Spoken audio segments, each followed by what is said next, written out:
vamos falar de Jesus. Para falar de Jesus, vamos tomar como base o Evangelho de João. Começando pelo capítulo 1 e versículo também 1. Nesse texto, Jesus é representado como o Verbo,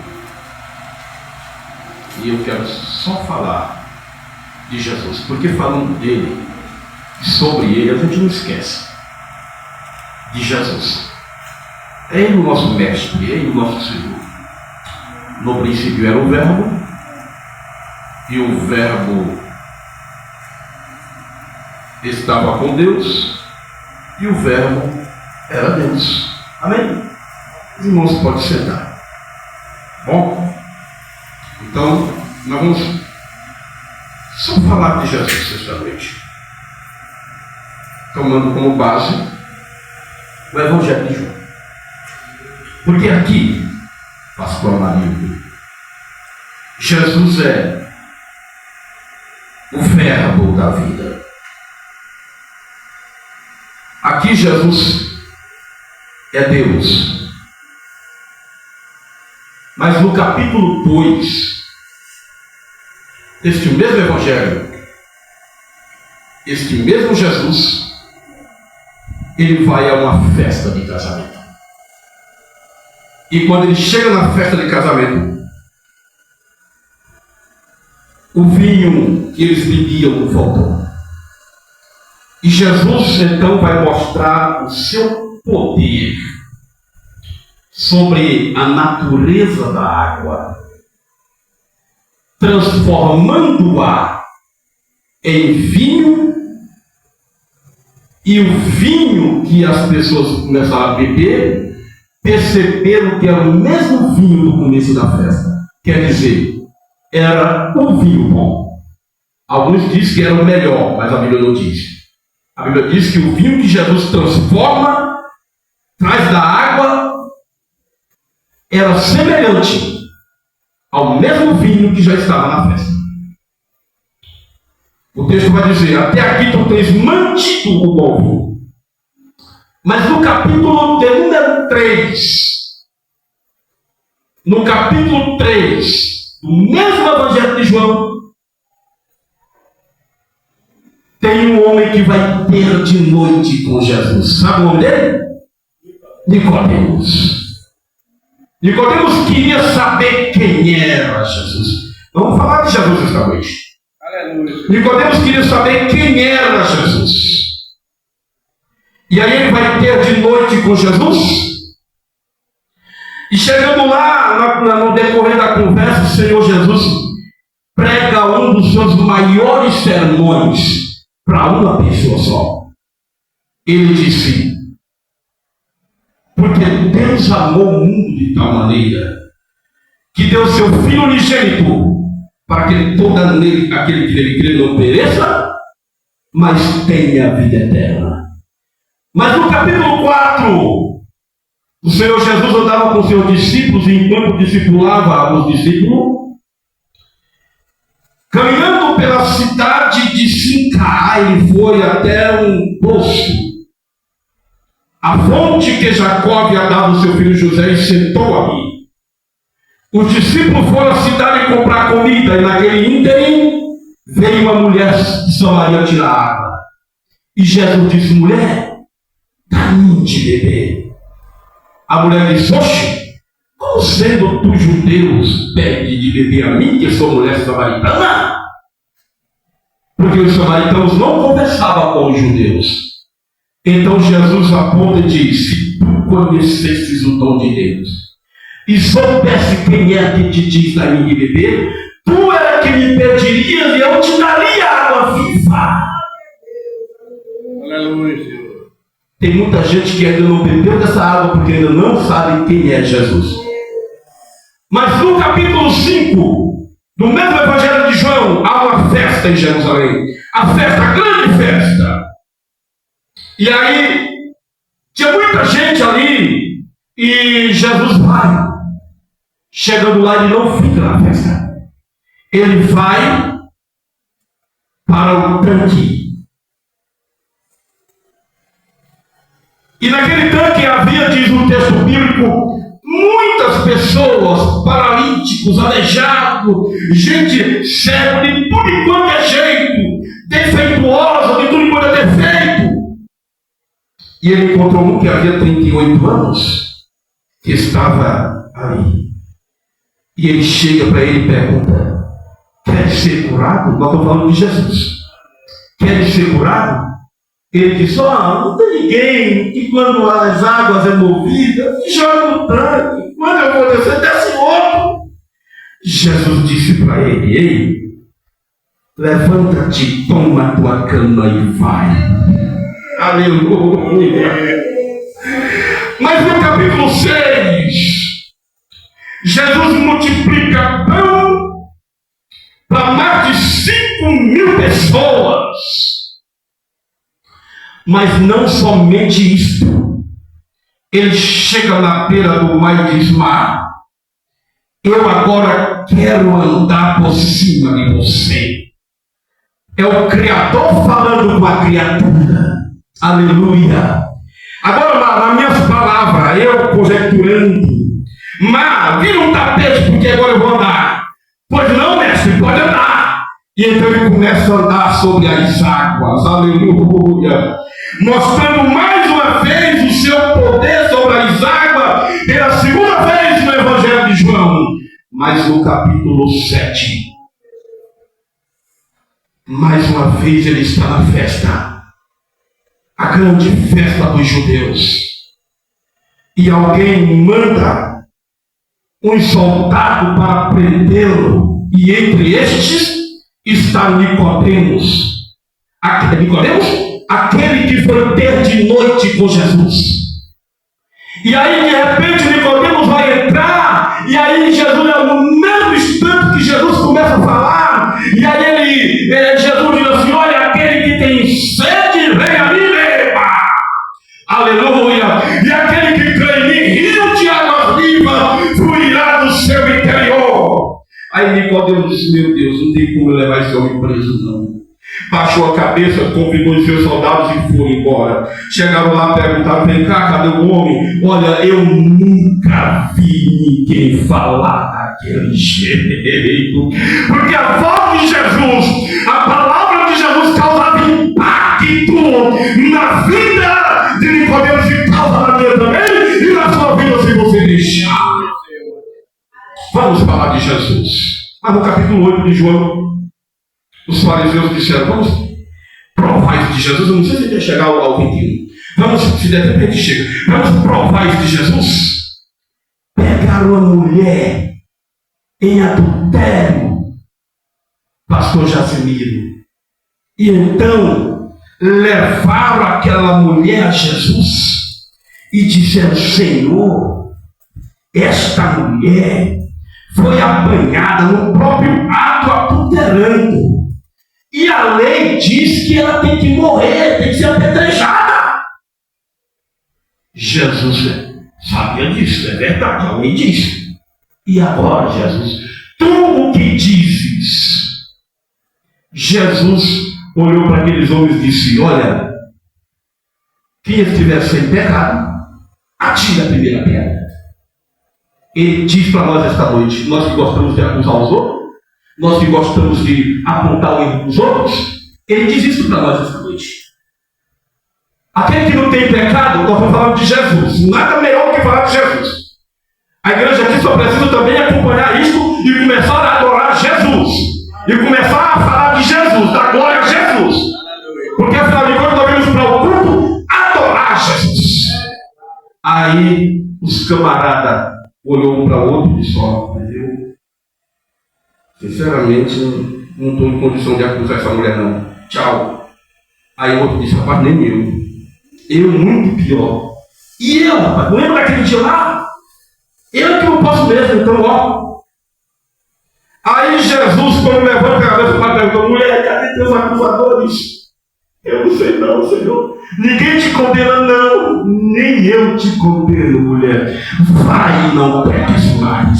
Foi o maior encontro da vida daquela mulher. Glória a Jesus. Nós estamos no 8, mas no capítulo 9. Jesus está andando com o discípulo mais uma vez. E lá vem um homem cego de nascença. E aí os discípulos olharam e disseram: Senhor, olha aí.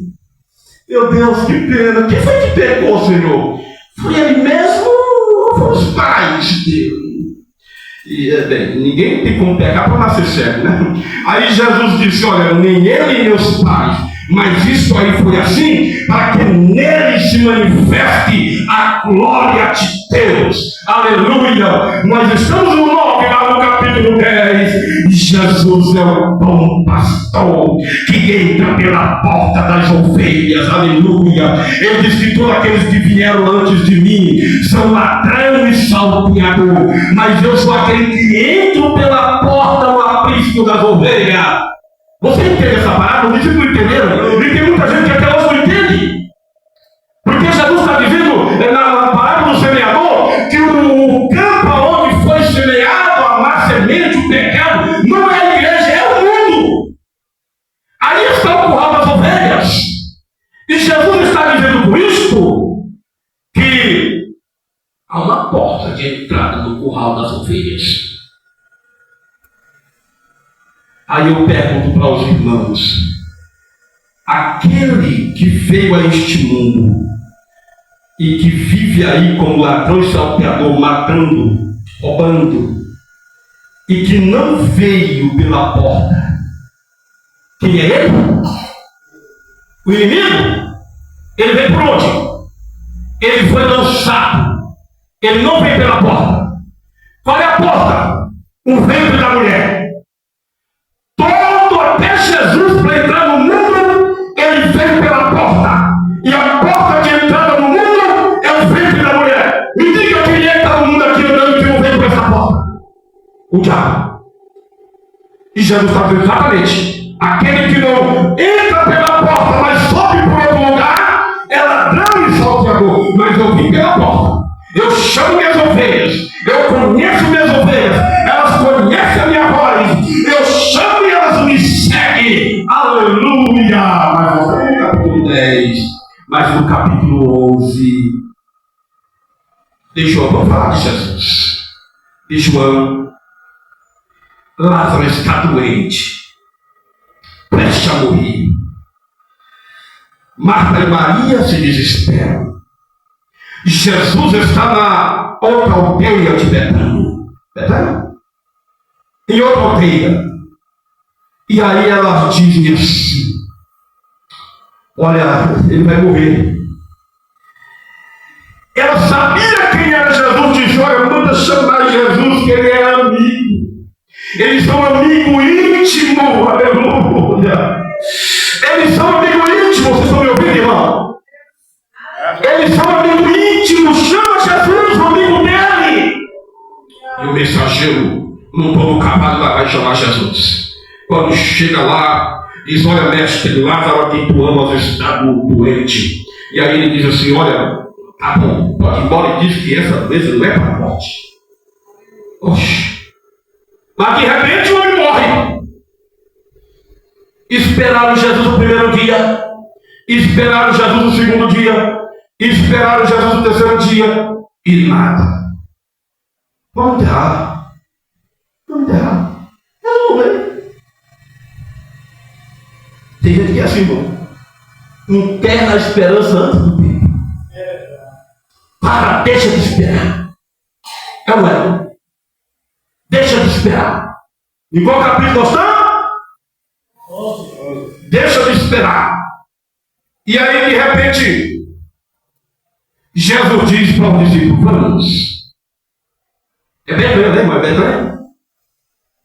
A Betânia, porque Lázaro dorme. Não, senhor, você está dormindo. Está de boa, está sossegado. Não, Lázaro morreu.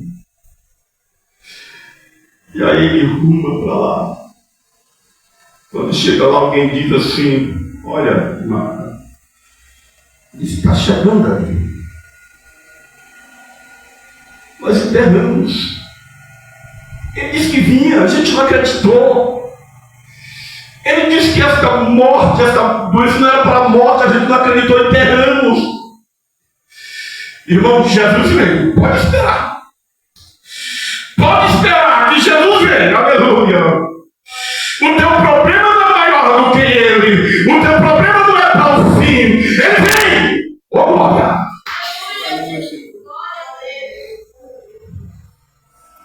E aí, Marta corre lá, se dobra e diz: If you were in here, my brother would not have died. Se você estivesse aqui, meu irmão não teria morrido.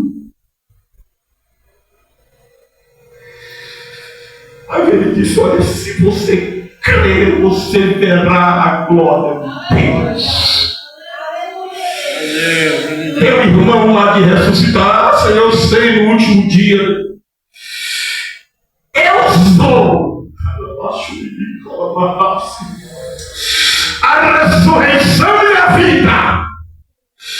Aquele que crê em mim, ainda que esteja morto, viverá. Oh, glória! Aí ele perguntou: aonde puseram? Ela disse: olha, já é de 4 dias, já cheira mal. Eu não te disse que se crê verás a glória de Deus? Aonde puseram?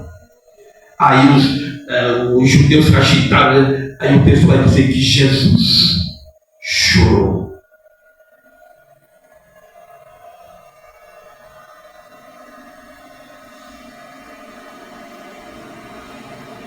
Jesus chorou. Aí ele foi lá. O pessoal disse que Jesus não gritava. Aí ele foi no túmulo. E aí ele começou a dizer: Lázaro, Lázaro, vem para fora. Glória a Deus. E ele se levantou envolto em pano, aleluia. E aquele lugar foi um rebuliço tremendo. Mas nós estamos no capítulo 11. No capítulo 12, aleluia. Jesus é ungido. Capítulo 12.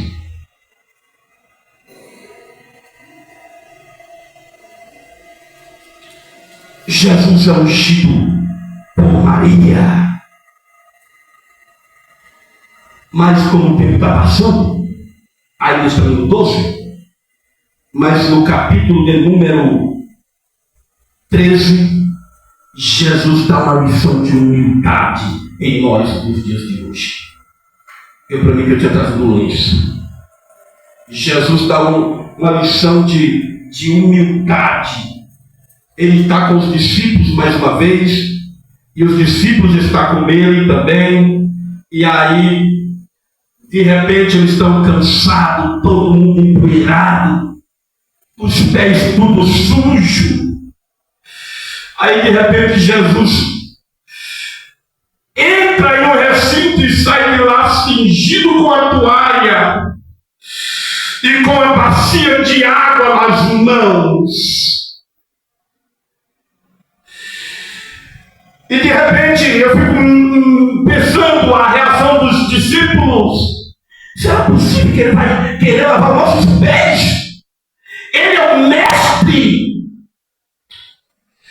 Vai querer lavar os nossos pés? Aí ele chega lá no primeiro, aleluia. Que humildade.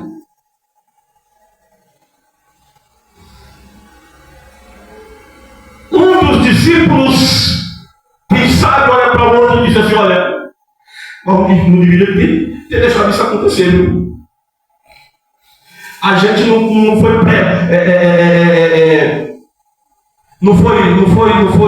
como é que chama? não tivemos noção, humildade, de reconhecer que precisávamos lavar os pés. E aí, ele se abaixa com toda humildade e começa a lavar os pés do primeiro. Eu estou falando de Jesus, irmão. Lavando os pés. Há homens com os pés sujos, cheios de chulé.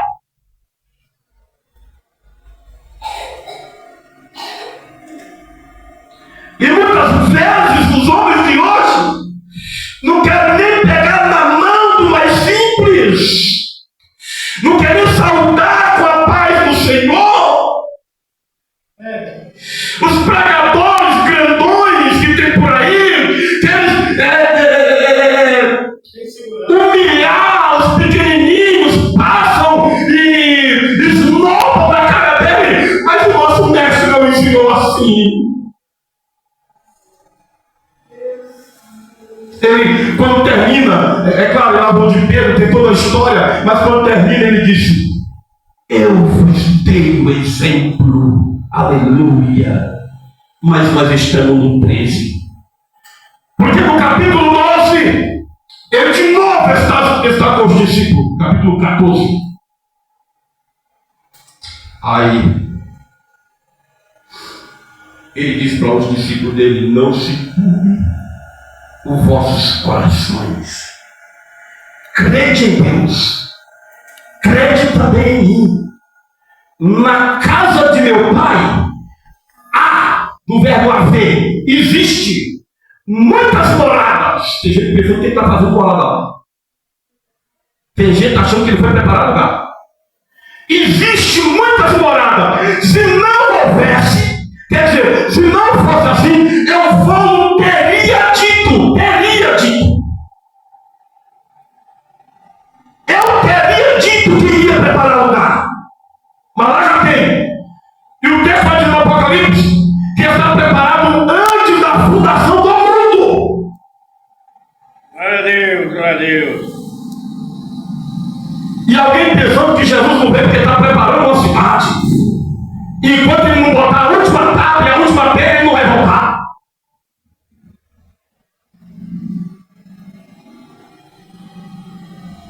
E aí,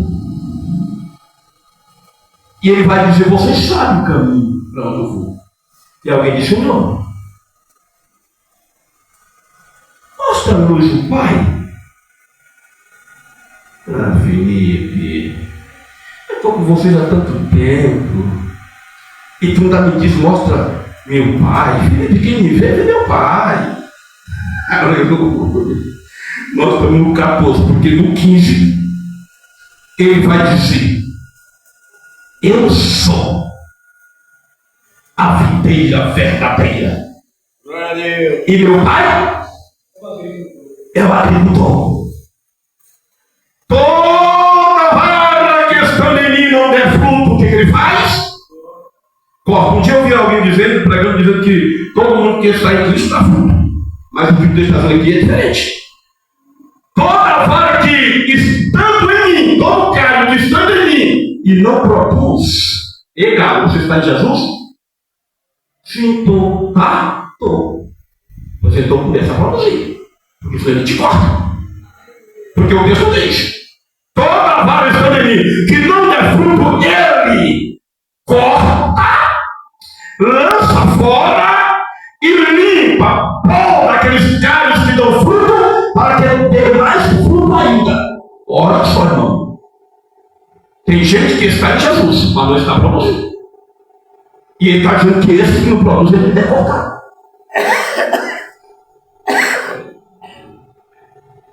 Nós estamos no 15. Porque no 16, ele está com os discípulos. Os discípulos estão meio tristes. Ele promete o Espírito Santo, o outro Consolador. Ele diz para ele: olha, no mundo tereis aflição, mas não tenham medo, porque eu venci o mundo. E eu estou falando de Jesus, irmão. Essa igreja precisa de um profundo relacionamento com Deus. Porque eu estou falando de Jesus há meia hora e eu vejo gente perdido, sem saber do que eu estou falando. Eu vejo gente insensível, cujo coração está fechado. Falta-nos intimidade. Aí ele diz: olha, eu vou, porque se eu não for, o Consolador não vem. Mas lá no 17, irmão, Jesus vai fazer a chamada oração sacerdotal. Primeiro ele vai orar por ele. Na sequência ele ora pelos discípulos. E depois ele vai orar por todos aqueles que creram no nome dele. Aleluia. Quer dizer, ele ora por mim e ora por você.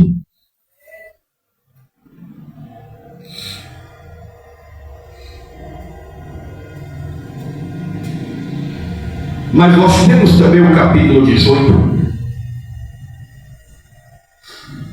E sabe o que acontece com esse Jesus que a gente vem falando desde o capítulo 1 de João? No capítulo 18? Alguém lembra? No capítulo 18, ele está, apesar de João não ser detalhista, porque 80% do que está no João não está nos outros evangelhos, por isso que João é o único evangelho que não é sinótico, quer dizer, não foi escrito de um ponto de vista comum, né, de um só ponto de vista. Mas aí, Jesus é preso. É aí que ele vai para, claro, ele vai lá para o jardim do Getsemane. E ele sofre aquela coisa chamada de hematidrose, que é quando a pessoa soa gotas de sangue, né? Porque do estado emotivo que libera substância que rompe as glândulas sodoríparas e fazendo com que os fios capilares se rompam e aí vem suor com sangue. Isso aconteceu com Jesus, mas a cada 10 milhões de pessoas acontece com uma. E aí ele é preso. No 19, ele é julgado, condenado e vai para a cruz.